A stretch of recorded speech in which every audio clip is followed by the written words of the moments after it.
Hi everybody, it's Dandruff with your news cartridge for Tuesday, August 9th, 2016. A quick correction. I said a pinball game was coming out today in yesterday's release. It's actually a paintball game. I didn't catch it until I was in editing. Sorry about that. But as seen from a mile away, that Metroid 2 fan remake I showed you yesterday has been taken down by Nintendo via a DMCA claim. And while I'm not currently able to find a mirror for it, I will keep looking. But it's going to be an ongoing fight with Nintendo. Ugh.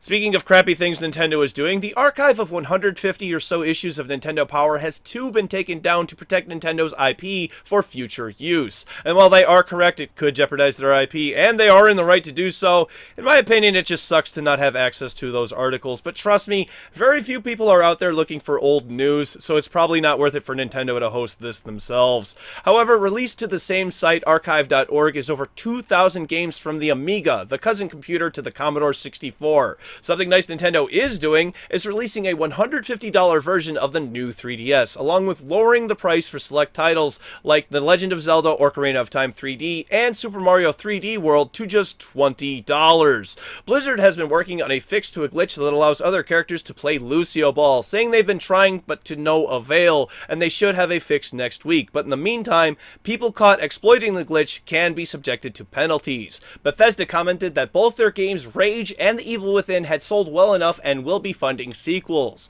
Next up is release announcements, and in an announcement of an announcement, new information for Battlefield 1 is coming next week. Normally I don't cover these, I'd rather just cover the information as it's released, but let me know in the comments section if you want to hear about announcements of announcements.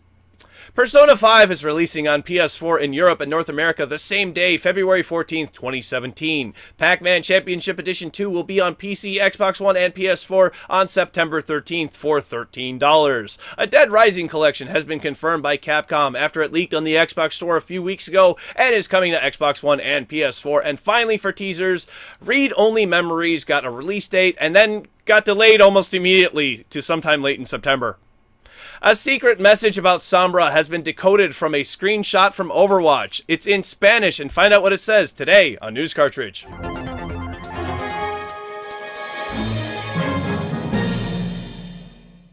No Man's Sky released today for PS4, and you won't find any reviews of it today because review copies did not go out. Hello Games says the PC version still launches on Friday, even though they're currently working on it. No, it's not done yet. If you're in Australia, you also received a note inside your copy of No Man's Sky. Sean Murray grew up in the outback of Australia and wanted to share a heartfelt note with his fellow Aussies, which goes well with Murray holding an experiment to see which platform, PS4 or PC, will name planets the most juvenile things.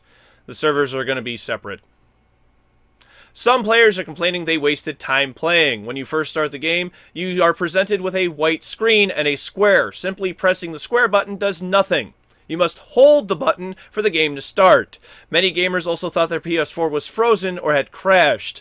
Once you get the game going, expect sub 30 FPS if you go too fast in your ship, dipping as low as 13 FPS in some places. Players are recommended to boost at full speed in one direction and then turn around 180 degrees to have your 30 FPS back.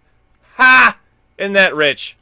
VG247 has a guide on collecting Thamium 9, one of the most used resources in the game. Find a link to that down below, as well as links for sources for all of today's stories. Meanwhile, some YouTubers have gotten copyright strikes simply for talking about No Man's Sky and not showing any gameplay. And then Sean Murray also teased another project that Hello Games has already been working on, and then said, maybe we can be the Johnny Depp of studios.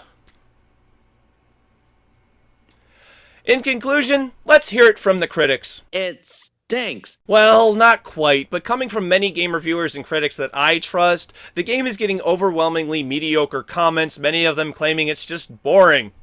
Let me know what you think of No Man's Sky in the comment section down below. Today is day 21 of the Pokemon Go stop, and I didn't think we would make it through last week, but here we are, and the Pokemon Go news continues on. It's now been a full month since the release of Pokemon Go, and the game has brought in over $200 million, beating Clash Royale and Candy Crush Soda Saga. Another update went out yesterday with 2 different new tracking features. One added grass to the Pokemon nearby. Yay! and the other actually improves functionality by showing you the Pokestop that is in proximity to that Pokemon. Only select trainers have access to this as it's in beta currently. And in other Pokemon news, new forms of classic Pokemon are showing up in Japanese magazines. Palm Tree Executor looks really stupid, and after I did some digging, he's a grass dragon type. That's hilarious. Remember, trainers, make sure you go out with a friend when you're playing Pokemon Go, and always have fun. In the quick spot is a Hearthstone card that's been removed from the arena, not because it's overpowered, but because it sucks. Purify, seen here, silences a friendly minion and allows you to draw a card. I'm not the hugest Hearthstone player or the best, but there are much easier ways of drawing cards other than crippling your own minions. Blizzard commented that they like to make cards that allow players to make crazy decks and win in interesting ways, but due to player feedback, this card is no longer in the arena where players compete with randomized decks. Finally today, the trail for Sombra went cold for a while after Overwatch players have not yet decoded the encrypted message hidden in a recent video for the Rio Olympic Games event. But thanks to a screenshot uploaded by Blizzard themselves, it just warmed up.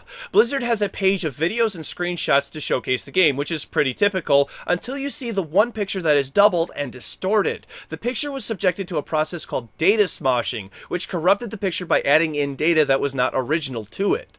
An easy way of doing this is opening a picture in Notepad, adding in some new text, and then saving that file as a picture. After being decoded, a phrase in Spanish was revealed which translated to read, "Why do you look to the sky? The answer is not above your heads, it's behind you. Sometimes you need to analyze your previous achievements." Now, I don't know enough about the details of what has been found, but my guess is to go to the location where previous information about Sombra has been found, do a 180, and see what's there. Let me know if you find anything, and we will get to the bottom of this. Once again, it's time for tomorrow's game releases. For PC, Winter Novel, Unexplored, Cogs and Cowboys, Dark Parables, The Exiled Prince Collector's Edition, Dark Parables, Rise of the Snow Queen Collector's Edition, Dark Parables, The Red Riding Hood Sisters Collector's Edition, Hexoscope, Ray Gigant, Throne Rushers, Lily's Epic Quest, and Tesla VR. For Xbox One, Anode. Thank you very much, everybody. This has been News Cartridge. I am Dandruff. I'll see you tomorrow. And did you hear about the mathematician who was afraid of negative numbers? He would stop at nothing to avoid them.